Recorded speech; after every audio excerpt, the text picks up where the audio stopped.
It's a new Nusantara where legends are born. To the roar of the stadium, hearts are sworn. Jauh sebelum ini mungkin nggak ada yang nyangka kalau timnas Indonesia bisa menjadi seperti sekarang ini.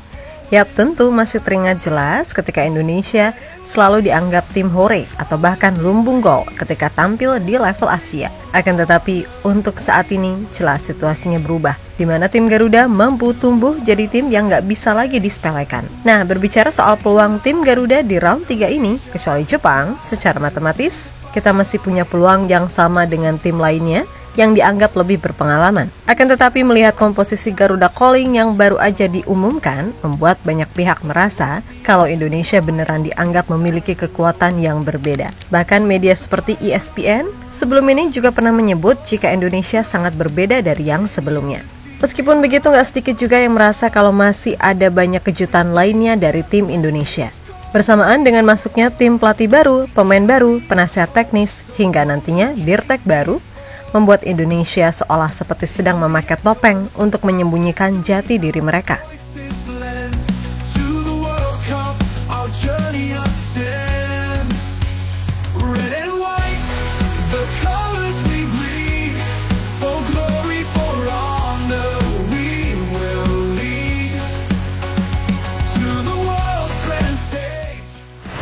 Grup C memang menjadi grup yang persaingannya paling ketat. Hal itu lantaran semua tim kecuali Jepang terlihat saling mengalahkan. Dan terbukti jarak poin antara peringkat 2 sampai 6 hanyalah 1 poin. Nah, untuk Indonesia sendiri kini ada di posisi 3 klasemen sementara, yang mana secara hitung-hitungan tim Garuda masih berpeluang besar untuk finish bahkan di posisi 2. Meskipun begitu, jangan terlena dan jangan terbuai karena bagaimanapun persaingan di round 3 sangatlah berat. Karena ya tadi, peta kekuatan di grup ini asli beneran nggak bisa ditebak. Yap, melihat sikon yang ada membuat media seperti ESPN dalam tanda kutip menghimbau kepada tim-tim seperti Australia, Bahrain, dan juga China untuk benar-benar mewaspadai Indonesia. Hal itu lantaran timnas Indonesia dianggap selalu penuh kejutan serta jadi tim yang sangat sulit dianalisis. Terlebih dengan jajaran pelatih baru bersamaan juga bertambahnya pemain-pemain baru, membuat Indonesia seolah seperti sedang memakai topeng untuk menyembunyikan jati diri mereka. Dan menurut mantan pemain timnas Arab Saudi,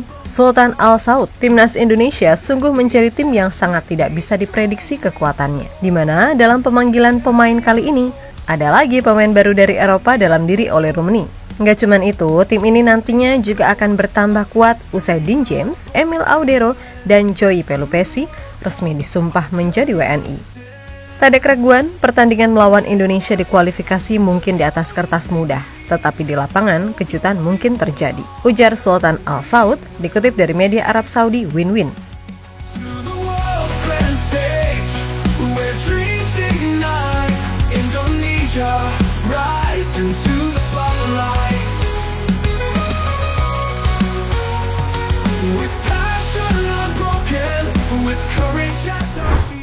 Lebih lanjut, Indonesia sendiri saat ini juga sedang dianggap berkamuflase di balik ranking FIFA yang ada. Bahkan ketika undian awal grup C digulirkan, Indonesia yang ketika itu masih duduk di posisi 134 sungguh diremehkan.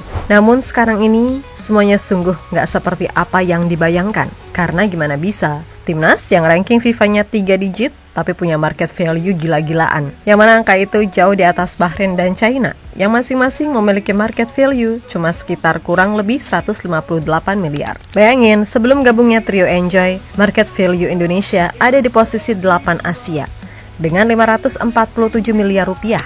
Dan nanti semisal Trio Enjoy udah join, diprediksi market value Indonesia akan naik ke posisi 6 dengan nilai 615 miliar rupiah. Lebih dari itu, nilai dari Mesilkers aja wes, yang baru aja menjalani pertandingan ke-100-nya di Eredivisie. Itu hampir setara dengan satu skuad timnas Bahrain. Gokil nggak tuh?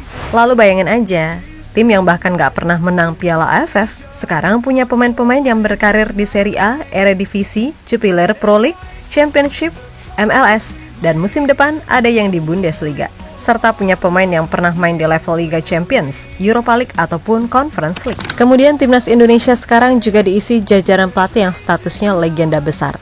Patrick Kluivert pernah jadi top skor Euro 2000, menang UCL, Eredivisie, dan La Liga. Lalu Alex Pastoor yang dijuluki sebagai profesor ahli taktik serta analis terbaik di Belanda. Kemudian ada Danny Lanzat yang pernah membela tim-tim ternama seperti Ajax, Feyenoord, dan Twente. Serta ada Gerard van den Berg yang bahkan dia layak disebut lebih legend dari Patrick Kluivert. Eredivisie, Liga Champions, sampai Piala Eropa bersama timnas Belanda sukses ia menangkan. Belum lagi penasehat teknis yang baru dalam diri Jordi Cruyff merupakan anak dari legenda besar Johan Cruyff. Intinya, dari komposisi timnas Indonesia yang sekarang, tim ini sangat-sangat nggak boleh dianggap sepele. Itulah mengapa media Vietnam Soha.vn gak lagi gengsi buat menegaskan jika Indonesia sangat bisa untuk mengatasi perlawanan Australia serta Bahrain di bulan Maret ini. Alasannya ada dua, yaitu kedalaman skuad yang mewah, serta ini adalah tim terbaik yang pernah dimiliki Indonesia sepanjang sejarah. Dengan skuad yang sangat kuat saat ini, timnas Indonesia dinilai mampu meraih poin penuh dalam 2 laga lanjutan kualifikasi Piala Dunia 2026, tulis media tersebut.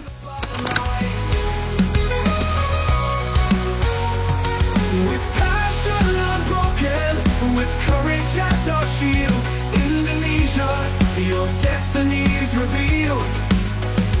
To the 2026 fields where the future's won, we stand as one until the battle is done. Di sisi lain, melihat komposisi Garuda Calling kali ini diketahui membuat Australia cukup khawatir. Dan menurut Sandy Walsh dalam podcastnya bersama The Highway, pemain 29 tahun menceritakan perihal kecemasan yang melanda tim Kanguru, di mana Sandy yang kini main di Yokohama FC Marinos berada satu tim dengan Thomas Deng, salah satu penggawa The Socceroos. Sandy menceritakan kalau ia sengaja menggoda Thomas terkait sikon yang ada. Dan Sandy mengatakan jika Thomas merasa sangat khawatir, terlebih Australia sendiri sedang dilanda badai cedera, sehingga Thomas merasa kalau timnya seperti sedang dikutuk. Saya banyak berbicara dengan rekan setim saya dari Australia tentang pertandingan tersebut. Dan ya, mereka agak khawatir. Dan hal itu seharusnya terjadi karena Indonesia akan datang. Kami siap dan bersemangat melawan Australia, khususnya laga kandang. Mereka punya banyak cedera dan mereka punya cedera di posisi-posisi penting. Dan saya mengirim mereka untuk menggodanya setiap kali pemain Indonesia itu membuat postingan tentang pemain lain yang cedera. Dan dia seperti, ya Tuhan, menurutku kita dikutuk atau semacamnya. Tapi saya bilang, saya tidak tahu. Tapi saya yakin orang-orang akan mengirim saya pesan untuk melakukan sesuatu kepada Anda sekarang karena Anda adalah rekan satu tim. Ucap Sandy Walsh. Hai deh, mang kocak nih Bang Sandi. Tapi keren deh, baru pindah klub udah langsung bisa akrab sama pemain yang lain. Ini membuktikan jika mentalitas Sandy untuk mudah membaur dengan siapapun gak usah diragukan lagi. Dan berkaca dari cerita Cak Sandi, kembali lagi, ini harusnya bisa bikin tim Garuda nggak boleh minder meskipun main away. We carry the hopes of those who came before. In the echoes of history, our voices blend. To the World Cup, our journey ascends. Red and white, the colors we bleed. For glory, for honor, we will lead. To the world's grand stage, where dreams ignite. Yap, dengan komposisi terbaru yang ada saat ini, Patrick Kluivert sepertinya akan menyiapkan formasi yang tak biasa, di mana dalam hal ini kemungkinan ada pendekatan berbeda dari apa yang selama ini dilakukan oleh STI. Dan di laga versus Australia, kemungkinan formasi yang dipakai adalah 4-2-3-1 dengan Martin Pas sebagai kiper, Dwight J serta Misilkers sebagai center back, Kevin Dix di kanan dengan catatan ia udah pulih 100%, serta Calvin Verdong di back kiri. Untuk double pivot Tom Haye serta Joey Pelupesi kemungkinan adalah pilihan paling favorit, walaupun di sana masih ada nama Ivar Jenner yang selama ini juga terbiasa main sebagai pendamping Tom. Lalu Marcelino akan dipasang sebagai free roll, mengingat di posisi ini ia bisa mengeluarkan semua potensinya, dan itu terbukti di laga versus Arab Saudi. Nah, yang jadi pertanyaan, siapa nih yang bakal main jadi penyerang? Mengingat pemain yang dipanggil seabrek gitu. Kalau Mimin pribadi sih ya, Dean James bisa ditaruh sebagai winger kiri, lalu Eliano Reinders di sayap kanan, dan Ole Rummenigge sebagai juru gedor utama. Itu kalau versi Mimin. Kalau versi kalian, bisalah tulis nanti di kolom komentar.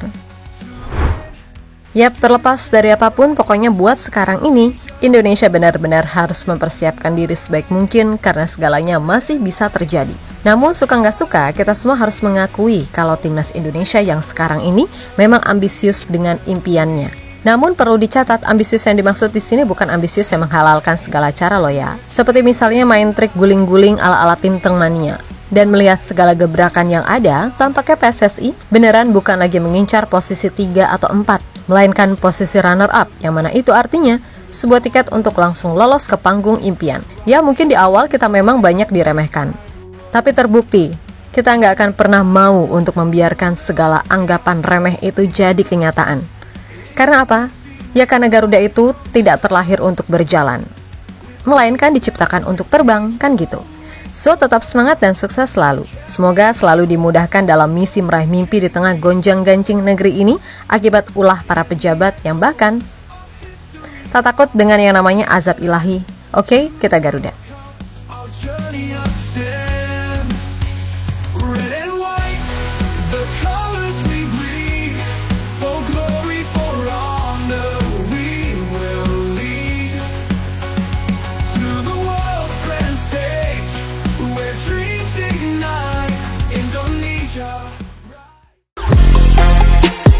Halo, izin iklan sebentar ya guys. Jadikan ruangmu bernuansa timnas. Temukan beragam poster dinding, sepak bola dan timnas dengan desain menawan, kualitas premium dan harga yang tidak akan menguras kantong. Segera klik link Shopee di deskripsi video ini dan dukung timnas dengan sepenuh hati. Mulai dari dinding rumahmu.